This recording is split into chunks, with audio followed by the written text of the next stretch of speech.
nagbacking siya sa iyang iya kapag biyahe dito, nagbacking siya sa isa kadapit nga inana. That is for illustration only. And ang iya kaligid ang ligid sa sakyanan dool na gyud kaayo dito sa pangpang. Tungod ni ana, grabe ang panghawid ni Ma'am Razil sa akong abaga. Abi niya siguro makatabang to, makapugong sa sakyanan or makaprino siguro ang sakyanan kung gahawid siya sa akong abaga. But expert man ang mga driver dito sa niana nga mga klase nga dalan. And nag-joke dayon ko sa ilaha, ready mangka mo palangit.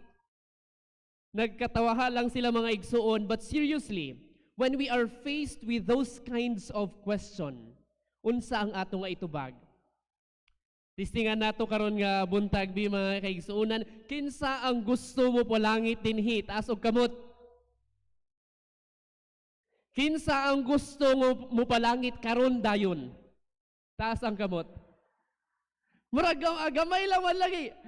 Apigi kaayo mga kaigsunan. Sometimes as Christians, we want to go to heaven. We are sure that we are going there, but there is no eagerness. There is no excitement on our part. Why? Because we admit it or not, we are at times consumed with our life dinhi sa kalibutan. Pastor, gusto man nako nga mag-adto sa langit, pero dili lang sa karon kay. Siguro ang uban gagmay pang anak, daghan pagpangandoy. Pastor, wala pa na ako na-experience ni ini nga butang. Gusto pa na ako ni adtuan. Naa pa ko'y mga plano sa kinabuhi. Daghan pa ko'y mga gusto nga buhaton. Murag nawala sa ato ang hunahuna o kasing-kasing that the beauty of heaven is far greater than the burdens here on earth. And experiencing heaven is far better than the entertainments dinhi sa kalibutan. Gani ang ako nga tumong karon nga buntag mga kaigsuunan is to share to us truths about heaven with the aim of reviving our eagerness and excitement about it, and to strengthen our hope and longing for heaven. And to do that, doon na tayo pipila nga mga verses o mga punto nga pagkatan-awon, and to serve as our jumping board, ang yun ako ang tanan nga magtindog palihog as we open our Bibles in the book of Philippians chapter 3 verse 20.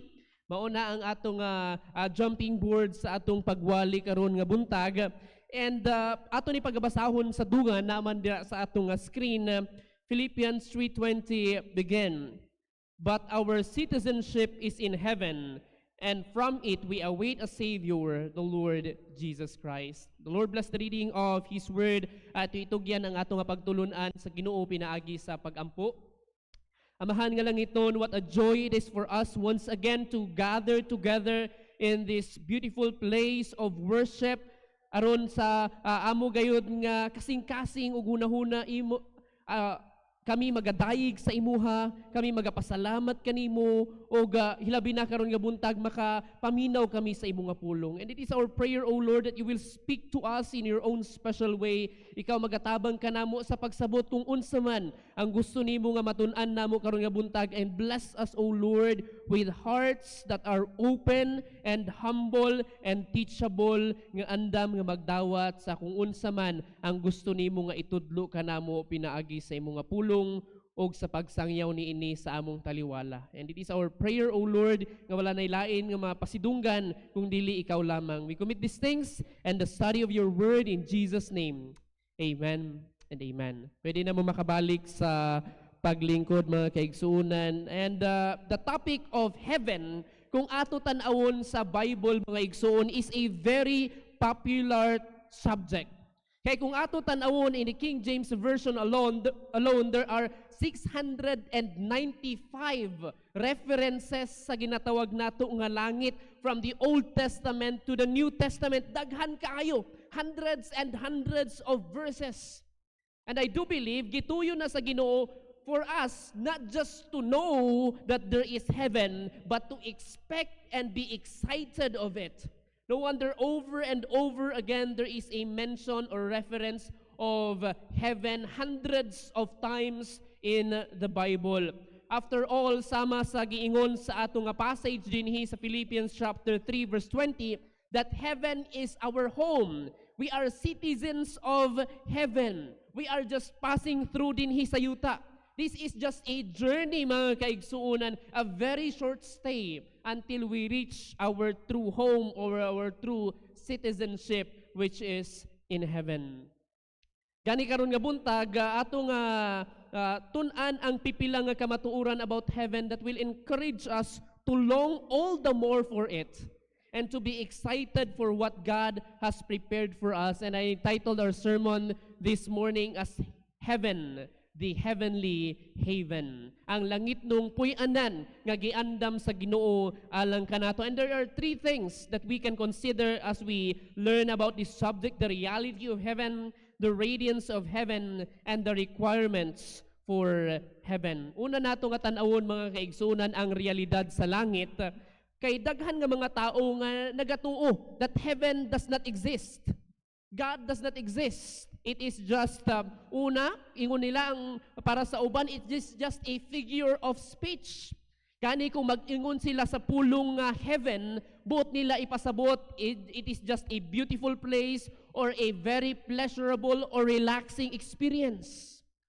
Kaning experience heaven, kaning nga lugar heaven, para sa ilaha it's just a figure of speech.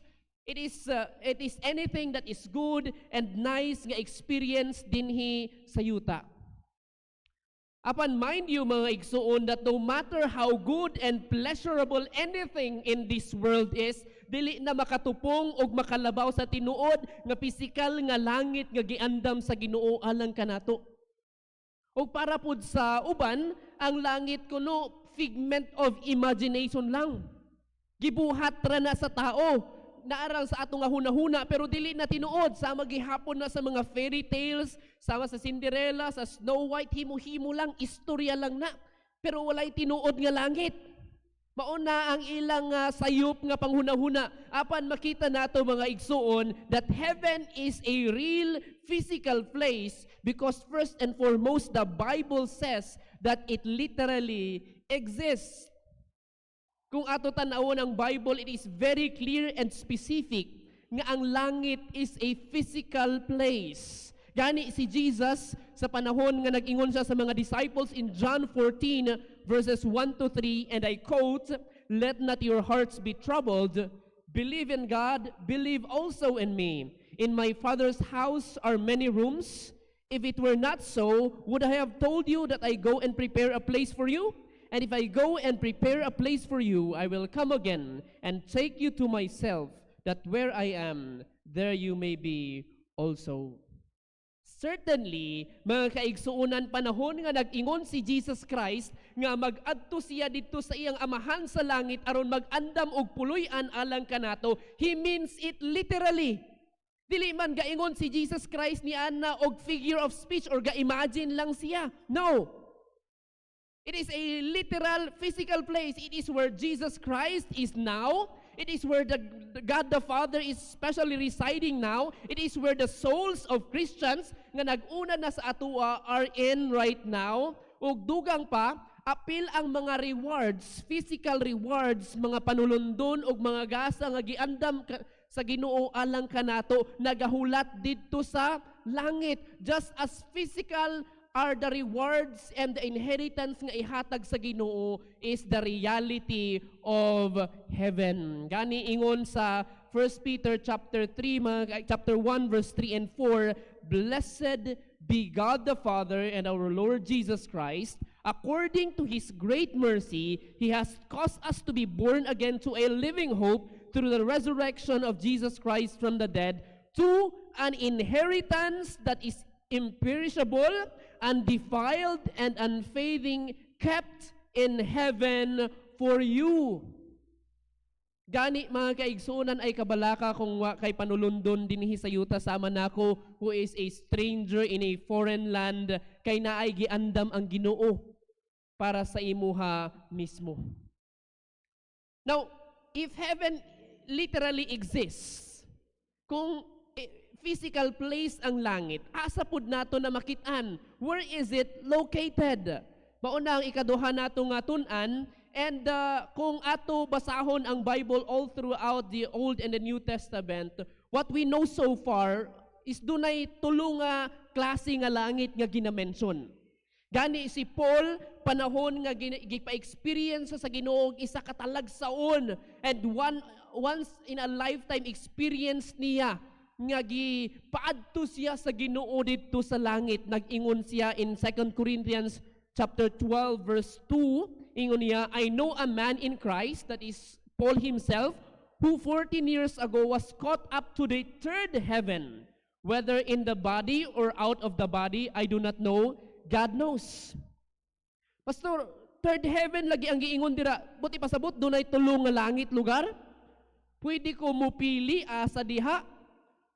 Kay basin lahi-lahi ang design, lahi-lahi ang dagway. Pwede siguro pilian asa nga langit ang gusto na akong adtuan. No, mga igsoon, when the Bible speaks of heaven, dunay three different things. Different areas nga iya nga gina-refer. And the first heaven nga gina-mention sa Bible is what we call today as sky. Ang ato nga panganod. Mauna ang una nga klase nga langit nga gina-refer dinhi sa Bible. Gani in Psalm 104 verse 2, when the psalmist said this, beside them the birds of the heavens dwell, they sing among the branches. But niya ipasabot nga ang mga langgam ug mga pispis didto sa pangano, didto sa sky naga kinabuhi. That is in reference to the first heaven. And the same when prophet Isaiah said in Isaiah 55:10, for as the rain and the snow came down from heaven, and do not return there, but water the earth, making it bring forth sprout. But niya ipasabot, ang ulan, dili man na literal nga gikan dito sa ginapuy-an sa Ginoo sa langit, but gikan dito sa sky, gikan dito sa mga clouds. That is the first heaven. And the second heaven nga gina-mention sa langit, walay lain kung dili ang ginatawag nato nga outer space. Kung asa ang mga bituon, asa ang mga planeta, asa ang uban pa nga mga butang sa universe. Mao na ang gusto nga ipunto ni sa psalmist when he praised God in Psalm 8. Ingon niya diri sa Psalm 8 verse 3, when I looked at your heavens, the work of your fingers, the moon and the stars which you have set in place. Ang pulong dira nga heaven is in reference to what we call the outer space. Nauna ang second heaven, and the third heaven in which Paul is referring to sa ato nga passage kanina, mauna ang ginatawag natong nga puy-anan sa Ginoo. Mauna ang naa sa ato ang langit. Because when the Bible speaks of heaven, it can refer to the sky, the outer space, or the abode of God. O kani nga third heaven, mauni ang ato nga ginapangandaman, mauni ang ato nga ginahulatan, ug ato nga pag-adtuan someday. O kung ato tanawon ang Bible, it is very different from the first and second heaven, kay wala gi-mention kung asa ni located. It literally exists, it is somewhere, but we do not know asa ni siya. Bisan si Apostle Paul sa panahon nga gitagaan sa og pribilehyo sa Ginoo to witness this third heaven. Kung unsay naa didto, gipugngan siya sa Ginoo to reveal the location and the experiences nga naa siya didto. So we do not know so far kung asa gyud ni. We know it exists, we know it's there, we know it's going someday there, somewhere in heaven. But gituyo na siguro sa Ginoo nga dili i-reveal ka nato ang exact location sa langit. Nga iyang gipreparar ka nato so that we will not waste our time trying to locate it and trying to reach this heaven with our own efforts, because no matter what we do, we cannot. Gani, instead of overthinking asa gyud ni kaha located ang langit, let us just eagerly expect and be excited that we are going to go there anytime. After all, mga igsoon, wherever God is heaven.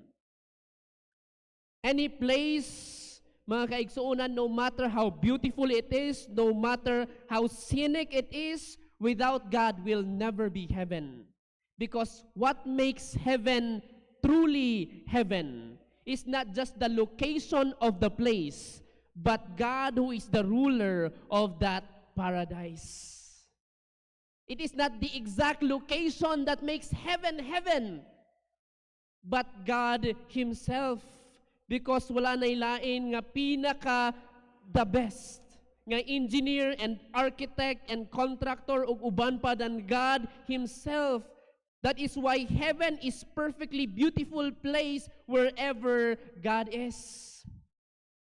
And speaking of the beauty of heaven, ato tan-awon ni kaduha ang radiance sa langit. Unsa di ay ka nindot, unsa di ay ka sinik, unsa di ay ka maayo ang langit mga igsuon ato na tan-awon.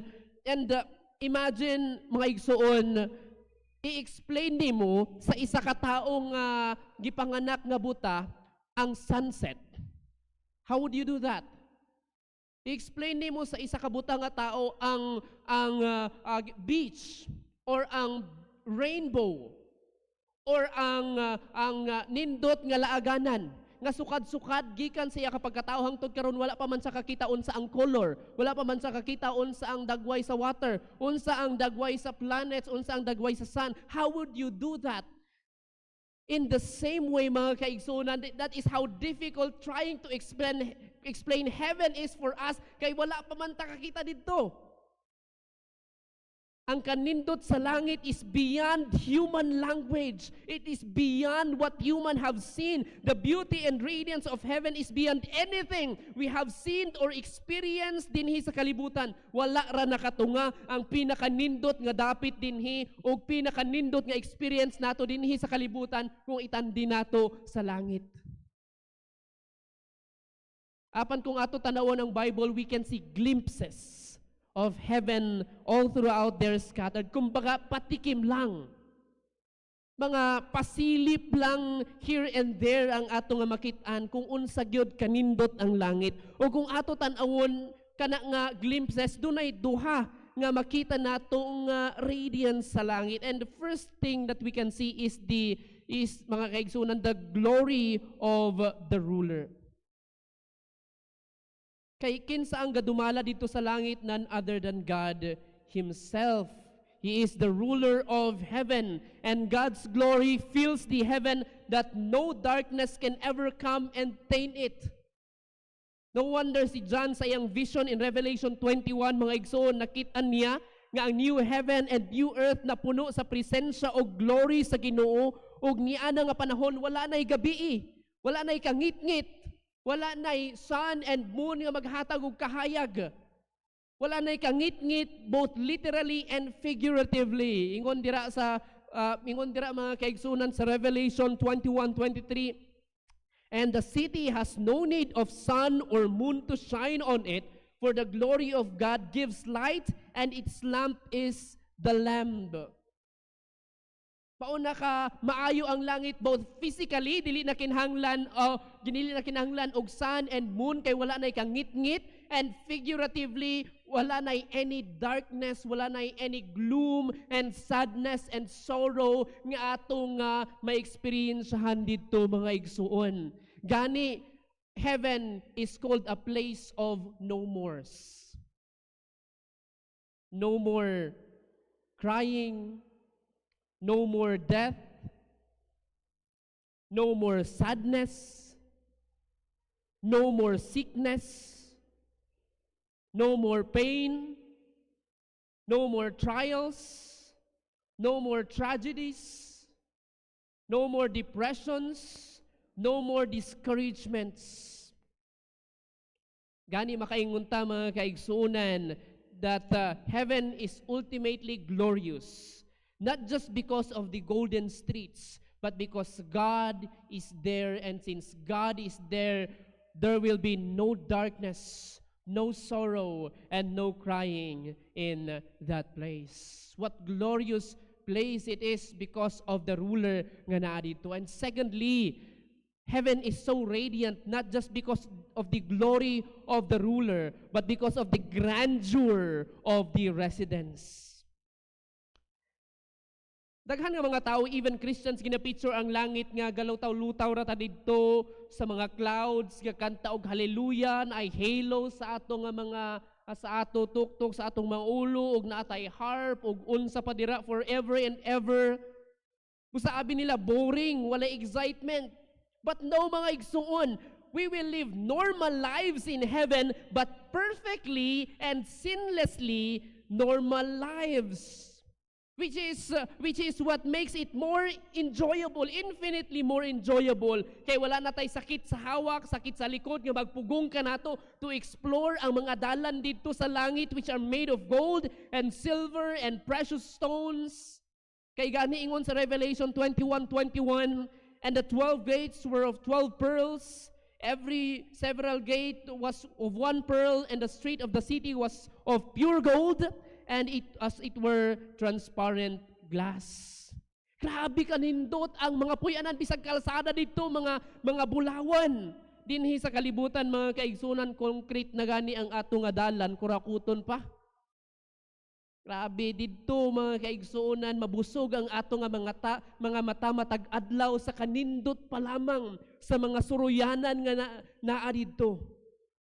Og dito sa langit, mga igsoon, walay kapobrehon nga magbabag ka nato to enjoy ang mga gusto nato nga buhaton og adtuan. Walay mga temptation nga magdaot ka nato og sa ato ang kinabuhi. Og isa sa pinakanindot nga physical description dito sa langit is that we will be living in places nga mas nindot pa kumpara sa mansion dinhi sa yuta. Og makita nato mga igsoon ang design sa puy-anan nga giandam sa Ginoo kanato didto sa langit in Revelation 21. If we scan the book of Revelation chapter 21, naa didto unsa ka grande, unsa ka dako ang residence nga ginaandam sa Ginoo alang sa iyang mga kanakan. O kung itandi nato ang measurement sa ato nga panahon karon mga igsuonan, kana is for visual mga igsuon. Kung itandi nato sa ato nga panahon karon, it would have an area palangdaan sa yuta of 4.8 million square kilometers. Imagine unsa kalapad ang residence pa ng 4.8 million square kilometers. Plus pataas pa gyud siya. Nga square nga building ug ang kataason niya is 2,400 kilometers. Imagine ang kataason ani 2,400 kilometers. It is beyond any human engineering because the tallest building dinhi sa kalibutan, the Burj Khalifa, it is only 828 meters. Ang Burj Khalifa is just 828 meters. Ang ginaluparan sa mga eroplano are just 13 kilometers. Ang outer space nato is just 100 kilometers. Imagine ang isa ka building that is worth 2,400 kilometers. Kataason, lagpas pa sa outer space. Grabe kadako ang ginaandam sa Ginoo dinhi sa kalibutan, ang pinakadako nga mansion ug palasyo nga nabuhat so far hangtod karon is what we call the Istana Nurul Iman nga naa dito sa Brunei. Mauna ang pinakadako nga mansyon sa isa ka tawo dinhi sa kalibutan. Apan kung ibutang na nga puy-anan Istana Nurul Iman sa ginabuhat sa Ginoo nga puy-anan alang kanato nga giandam niya, ingon sa statistics, ingon sa computation, it would fit 3 trillion Istana Nurul Iman mansions inside of that place where God is building for us. Imagine, kada usa kanato bisag inana kadako ang ihatag sa Ginoo nga puy-anan, sobra-sobra pa ang giandam sa Ginoo alang kanato. Imagine that kind of massive mansion. Kung ibutang sa ginaandam sa Ginoo, there would be 3 trillion like that mansions. Grabe kadako ang ginaandam sa Ginoo nga puy-anan alang kanato. Someone has said, the greatest palace man has ever built could fit trillions of times inside the city God is preparing for His people. Nagapasabot lamang o nagapamatuod lamang na mga igsoon that earthly glory is small in comparison to God's eternal glory.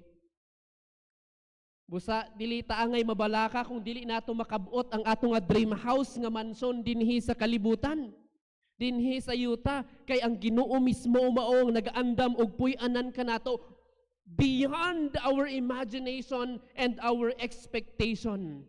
And kanitanan nga ato natun-an so far is just a tip of the iceberg of all of the beauty and radiance of heaven waiting for us. Grabe katahom ang langit mga igsuon. And if you are planning to be in heaven one day, then it would make sense, higala, to start preparing for it now. How? Unsa ba di ay ang mga requirements, Pastor, aron makaadto pod ko diha nga grabe ka grande nga puy-anan, grabe katahom nga langit nga giandam sa Ginoo. Ato tan-awon mga igsuon ang requirements ug dunay duha nga kamatuoran nga makita mahitungod sa kinsay makasulod ug unsay pamaagi aron makasulod mga igsuon. And the first thing nga makita nato ang mga participants, kinsa di ay ang makasulod sa langit mga igsuon. Well, kung sa ato lang kaugalingon, wala gyud tay pwede nga maikabayad o mabuhat aron makasulod ta didto. Gani ingon sa Titus chapter 3 verse 5, not by works of righteousness which we have done. Kay sa tinuod lang, bisag kita pa ang pinakabuutan, pinakabalaan nga nagkinabuhi dinhi sa kalibutan, the truth is, tanan kita nakasala sa Ginoo. Tanan kita makasasala mga igsoon, and no matter how we try to please God sa ato ang kaugalingon, dili nato nakaya. Nga naman, kaingon gani sa Isaiah 64:6, all our righteousnesses are as filthy rags. So kung dili ta qualified sa atong kaugalingon, kinsay makaparticipate ni ana? Dili ta qualified sa atong kaugalingon because apart from the provision that God Himself provided, bisag kita pa ang pinakabalaanon, grabe ang atong ministry involvement, grabe ang atong attendance sa simbahan, nagpabaptize pa ta, dako pa ang atong tithes and offering, all those things that we are doing will not save us. Gani si Matthew in Matthew chapter 7 verse 21 and 23, giingon niya ang warning ni Jesus Christ. Jesus Christ warned us in the passage on Matthew 7:21 to 23, ingon niya, not everyone that saith to me, Lord, Lord, shall enter into the kingdom of heaven, but he that doeth the will of my Father which is in heaven. Many will say to me in that day, Lord, Lord, have we not prophesied in thy name, and in thy name cast out devils, and in thy name done many wonderful works, and then will I profess unto them, I never knew you. Depart from me, ye that work iniquity. Bisag unsa pa kadaghan ang atong gibuhat, ang atong performance, dili nakapasar nga kita magaadto sa langit, kay ingon diri ang makaadto lang dito is that person who does the will of my Father, ug unsa ang kabubuton sa Ginoo, unsa ang provision di ay nga gihatag niya. Unsa ang kabubuton sa Ginoo nga buhaton nato to trust in His provision for entrance. Ug unsay provision nga gihatag niya, unsay pamaagi nga gihatag sa Ginoo, walay lain kundi through Jesus Christ. Iyon sa John 3:16, for God so loved the world that He gave His one and only Son, that whosoever believes in Him shall not perish but have everlasting or eternal life. Higala wala na lain nga ticket nato, nga requirement nato aron kita makasulod sa langit, but by trusting in Jesus Christ as our Lord and Savior. We are to come to Him in humility, recognizing nga wala kita. Dili nato maluwas sa atong kaugalingon, dili ta angay makasulod dinto sa iyang ginharian sa langit, mapinakyason kita. And yet, despite of our unworthiness, Jesus Christ died for us. Jesus Christ made a way for us. He became our provision, mga igsoon. Sama sa giingon sa isa sa pinakapaborito nako nga hymn in the Bible, Rock of Ages. Ingon dito mga igsuon sa uban nga lyrics sa Rock of Ages, not the labors of my hands can fulfill thy lost demands. Could my zeal no respite know? Could my tears forever flow? All for sin could not atone. Thou must save, and thou alone. Nothing in my hand I bring, only or simply to the cross I cling. Bisag unsa nga labors nato, dili na enough. Unsa ta ka eager, zealous, dili na enough. Unsa ta ka emotional, nga maghilak-hilak pa ta, dili na enough. Because mga igsuon, Christ and Christ alone saves. Nothing in our hands could save us, but only through clinging in Jesus Christ. That is why heaven is a perfect place for those people who personally prepared for it. How? By trusting in Jesus Christ as your Lord and Savior. Mga kaigsunan, the question is not whether heaven exists, because it does. The question is, will you be there? The question is, will you be there? Have you trusted in God's provision? Jesus Christ, who alone can save us. Mao na mga igsuon ang pagtulunan nga makita nato sa ato gayud nga tan-aw sa pulong sa Ginoo karon nga buntag mahitungod sa langit, the reality of heaven, the radiance of heaven, and the requirements of it. And as I close, si Jonathan Edwards, isa ka banggiitan nga manugwali in the 18th century, panahon nga nagaagi siya og matag-adlaw nga kalisod, matag-adlaw nga kabugaton, matag-adlaw nga mga pagsulay sa kinabuhi. He famously prayed this line, mga igsoon, Lord, stamp eternity on my eyeballs. Stamp eternity on my eyeballs so that magkinabuhi siya with heavenly perspective ug mauusab unta kanato mga kaigsuonan ng atong nga pag-ampo. Lord, stamp eternity on my eyeballs, because the reality of knowing that there is heaven prepared for us would motivate us. Sa unsa nga klase mga kaigsuonan would motivate us nga magkinabuhi knowing that all these trials on earth will pass and are just but temporary. All these dirty politics bothering our minds in this world will stop. All things we had not experienced dinhi sa yuta, mas labaw pa ang ma-experience nato didto. All things nga gahatag og kalisod, paghilak, kasakit kanato dinhi sa yuta will stop. And all things nga gipangandoy nato dinhi sa yuta is worth nothing in comparison for what God has prepared for us. Let me end with this statement. If we could once see heaven as it is, we would not hesitate to give up everything to get there. If God will just give us this one privilege, bisag isa ka adlaw lang nga makaadto ta dito sa langit and experience the veracity, the fullness of the radiance of heaven and God Himself, dili na nato gusto mo balik dinhi sa yuta. That is how wonderful and glorious heaven is.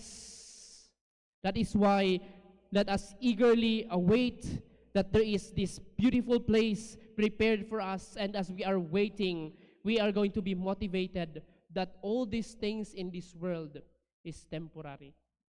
All these things in this world is temporary, whether things that makes us cry, sad, o guban pa, all these things are temporary, and there is this fullness of joy and pleasures forevermore that God has prepared for us. Let's pray. Father, we thank you for your word, and we thank you for this beautiful subject of heaven that you have given to us. Bless your word and motivate your people through your word in Jesus' name. Amen and amen.